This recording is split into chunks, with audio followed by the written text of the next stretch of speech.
Hey friends, it's me, the Ebony Otaku, the well-rounded nerd.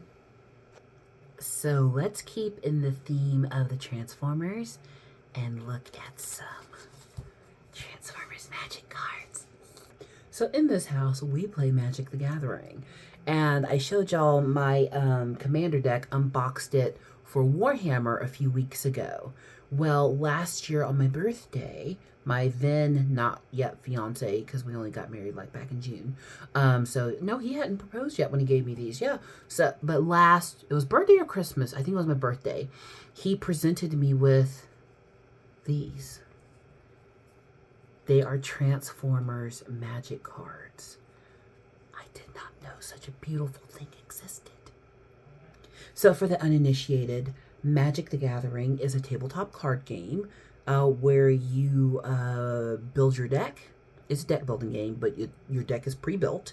There are a few versions of types of games you can play where you just open packs of cards and just go to town. You can build custom decks, and then there's the Commander series where you have a deck of 60 and you play a long drawn out battle and you have a commander, a main card that's kind of in charge of the rest of the cards. Magic the Gathering has many contracts to collab with other properties like Warhammer to produce custom decks that appeal to other fan bases to get them in to wanting to play this card game. I'm not gonna lie, Magic's complicated. Like the math. Magic math is difficult. Like if there's one thing that keeps me from really getting back into playing it, it's Magic math. Because it's a whole thing.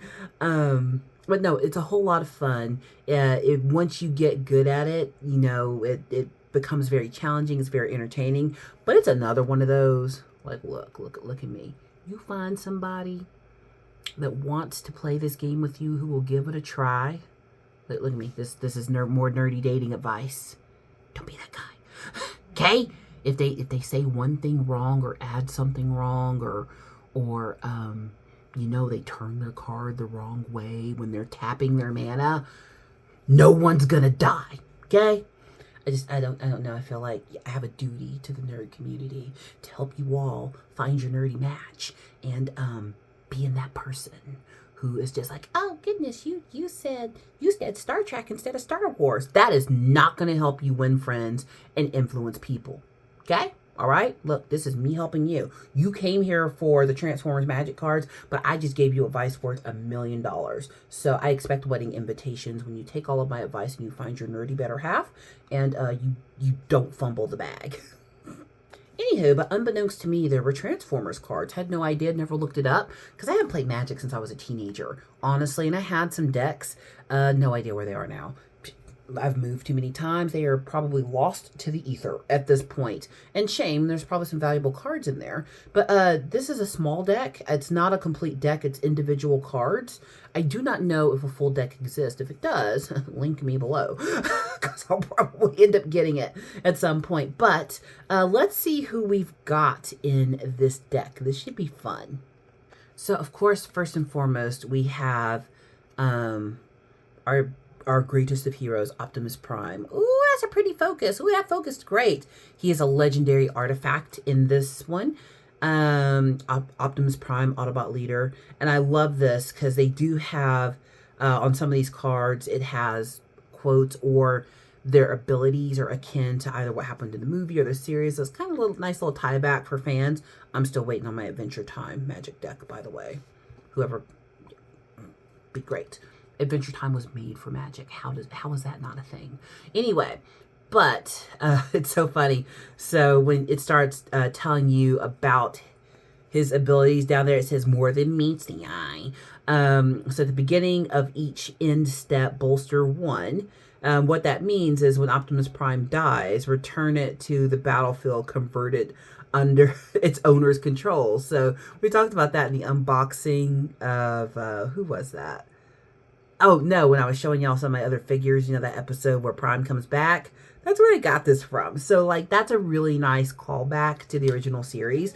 You can tell that when they make these things, they're 100% labors of love, and that the people who are invested in making these cards, really do their best to connect with the original property and that particular fan base, and I appreciate that. So then we have Megatron, And I'll be honest, after watching the new series on Netflix, I'm kind of team Decepticons at this point. Go watch the series and you'll find out why. But again, more than meets the eye. I think it's written on every card actually, which is great. Let's see here. At the beginning of your post-combat main phase, you may convert Megatron. If you do, add some mana for each life your opponent has lost their turn. Oh, no, that's good. Ooh, whenever Megatron attacks, you may sacrifice another artifact. When you do, Megatron deals damage equal to the sacrificed artifact's mana. Oh, so if you use him, you got to kill something on your own table, on your own side, but you still get to use that mana. That's cool. That's pretty cool.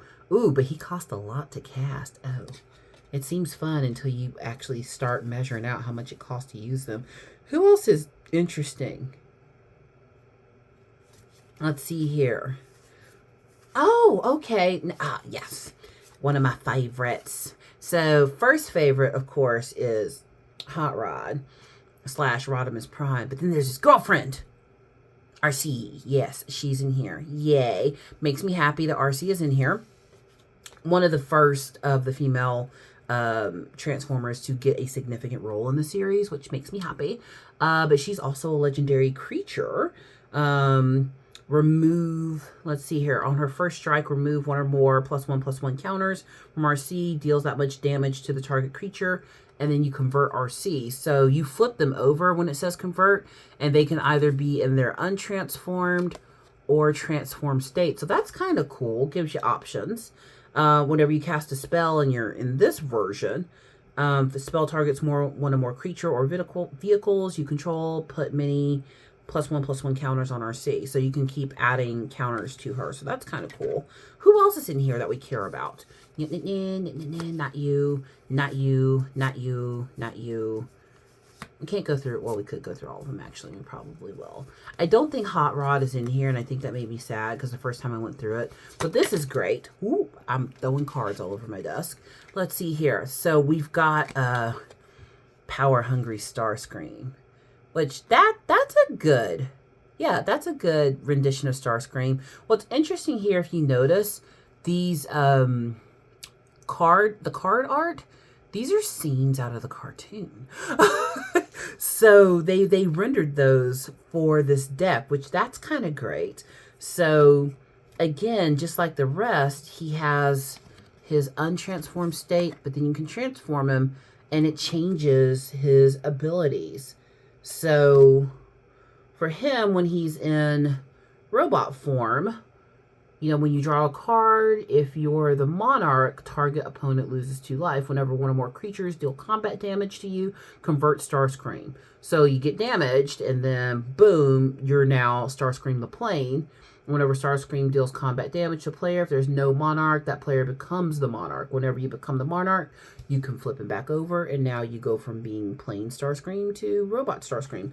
That actually adds a really fun element to gameplay, to be able to flip them over and transform them. We started playing the Transformers card building deck game, and I'm pretty sure we did it all wrong. So we're going to try again, because it was fun, but it was a failure.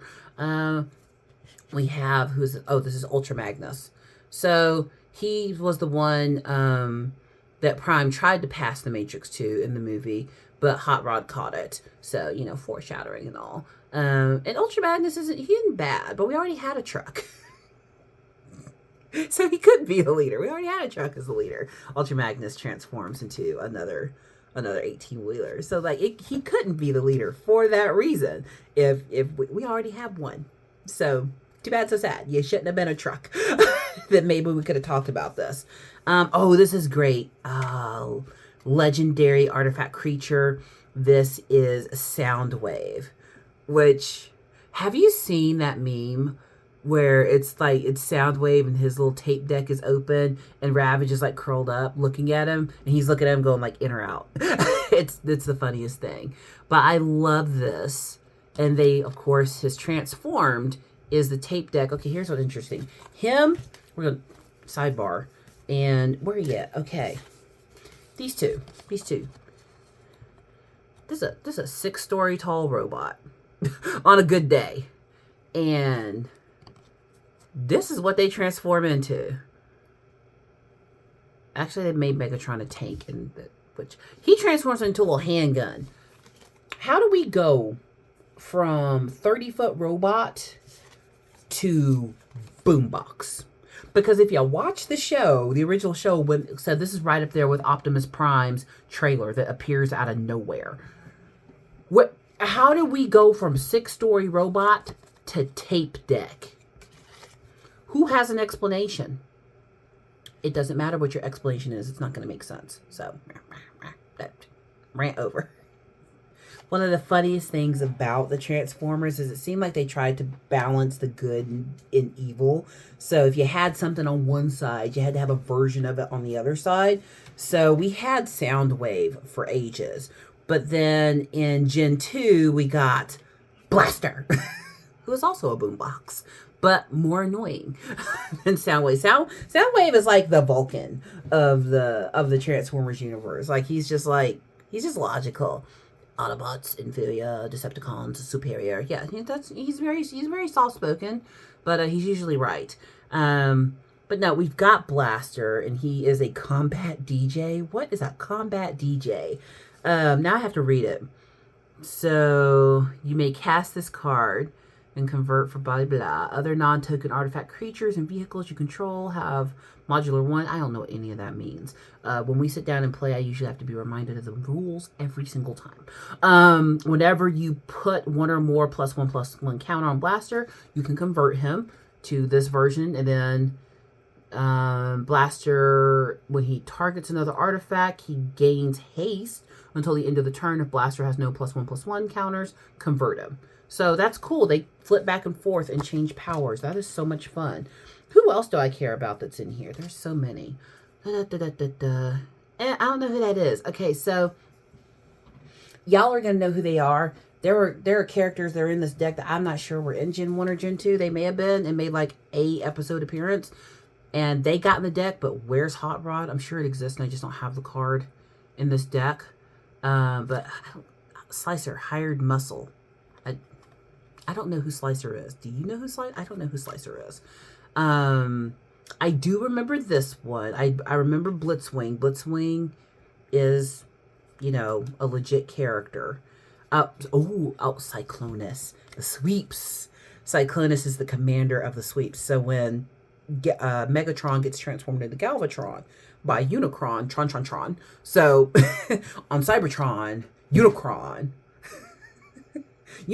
going to eat Cybertron, but he needs Megatron to turn into Galvatron to help him kill the Autobots who were going to save Cybertron. Tron.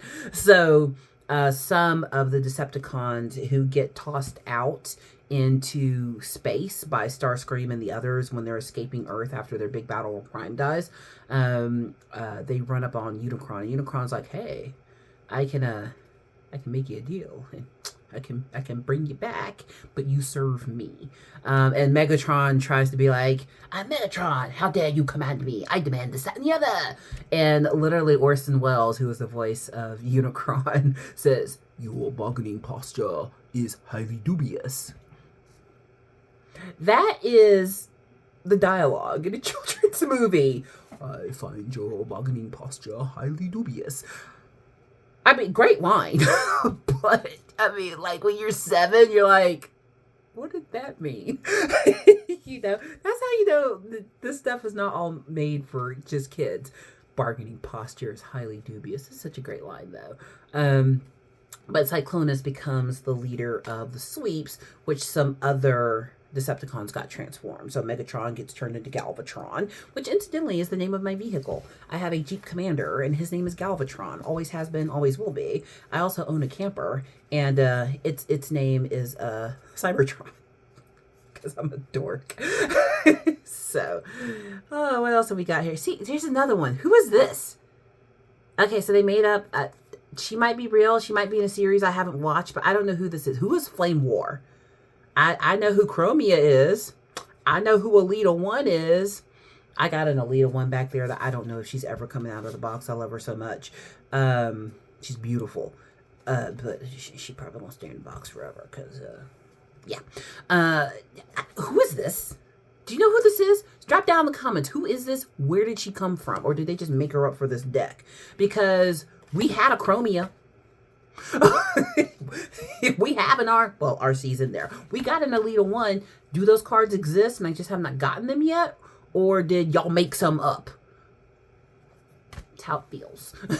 So this kind of wears me out. So here they have not Bumblebee, Goldbug. And I think, is that Spike down in the corner? Or is that Daniel, Spike's son?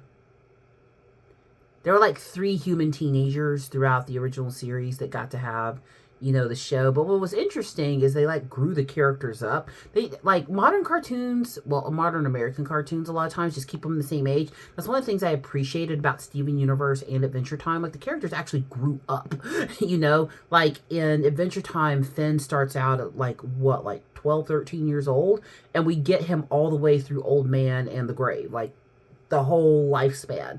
And they did that in Transformers. The original plucky teenager who was friends with the Transformers was Spike and Spike's dad. And then Spike grows up, Spike has a kid, and the new plucky teenager is Daniel.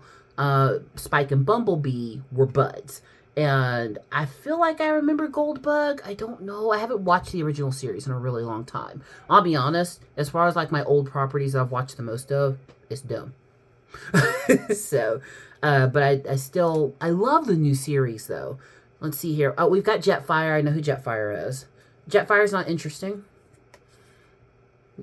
but he exists. So, and then we got Prowl. No, I know Prowl. Prowl's great. Love Prowl. Yep. And you'll notice that some of these look more space-like than they do Earth-like. So some of the Transformers didn't make it from Cybertron to Earth. Some of them stay behind to keep fighting the fight, whether they were on the Decepticon side or the Autobot side. They stay behind, and there's fighting everywhere in the galaxy. Just they brought their robot war to Earth. And so when we travel back from Earth to Cybertron, you will see Transformers that do not look like Earth vehicles. But nobody can explain to me, and see, there was a comment on my last Transformers video that agrees, like, I don't know why. They are assigned genders. They are robots. They don't reproduce. But there is an episode about the Quintessons in Gen 2 where it talks about, like, how Cybertron ended up in such peril. And there is a scene where there are some robot children running across the screen playing in a flashback. Do the robots reproduce? I guess is what I'm asking. Is that why we got a male gendered and a female gendered? I'm just curious as to why. I know why, it's to sell toys. But in universe, is there a reason for the robots to have genders? And then the last one we've got here is Ratchet. That's a great modern name, isn't it? So we got Ratchet, the field mechanic.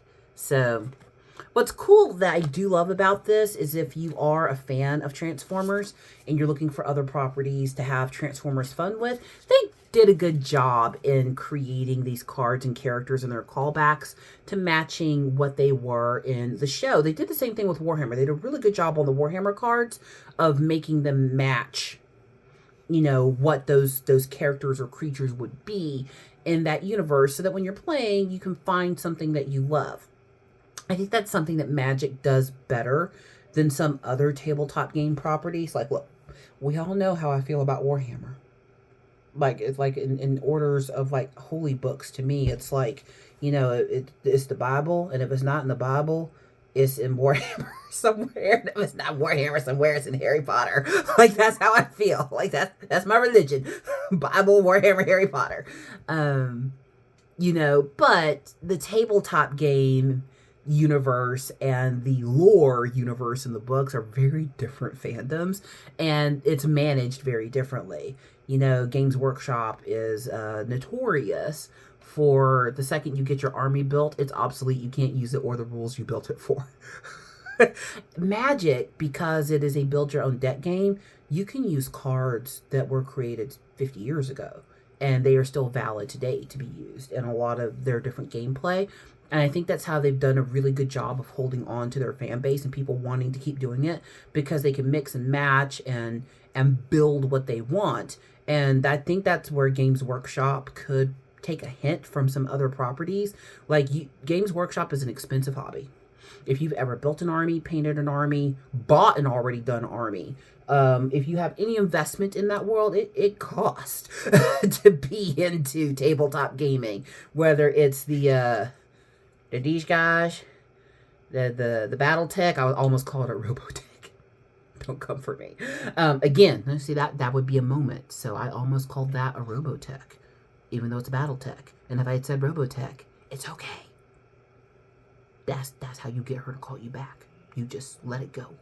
Anywho, but any of those are an investment. But these guys, you can keep using their rules in perpetuity. In the Warhammer, as much as I love it, not so much. And that kind of is a barrier to entry for a lot of people. I don't know if they're ever going to do anything about that. But if you're looking for games that cross over properties, new ways to experience the worlds, new ways to experience the characters, I would highly recommend Magic the Gathering. And find people to play with who are who know how to control their emotions. You know, it's fun. It is a lot of fun. You know, enjoy yourself. Just, you know, make sure everyone's having a good time, not just the person dominating the table. But these actually live in a case. That's how they were given to me. I need to sleeve them, but these cards will stay just in here. That's where they live until I get sleeves for them. I'm not sure I'll ever play with them because this is never going to be made again. This is one of those things that wasn't produced. It was a good production run, but it was a niche. So I feel very lucky that I have those, but I'm not sure I'm ever going to do anything with them other than they live in a box because they're a little bit too precious to me. They actually don't even live in here. They live on my vanity in my bedroom as decoration. So, but yeah, if you're looking for another way to enjoy the properties that you love, think about Magic the Gathering. They have a lot of really cool card collections. Like there's several Lord of the Rings decks. There's a Hobbit deck. There's a Lord of the Rings. They're like really cool, and I love that they do those collabs. I just am gonna pray to the magic gods that they make an Adventure Time deck, cause I don't see how that hasn't happened yet. It's the perfect property for Magic the Gathering. But anyhow, I'm going to have to stop my recording because I've done a lot today. And I have dinner to cook for my household. So I better go be a good spouse and get in there and do the cooking. Yeah, you can find a nerdy girl who cooks. And we'll let you buy action figures. We exist. You just, you know, when she says Star Wars instead of Star Trek, let it go. Just let it go. You should subscribe to my channel just because I'm giving you good free advice on how to get the bag. I'm just saying. I'm joking, sort of. All right. Like, comment, and subscribe, and I will see you in the next one.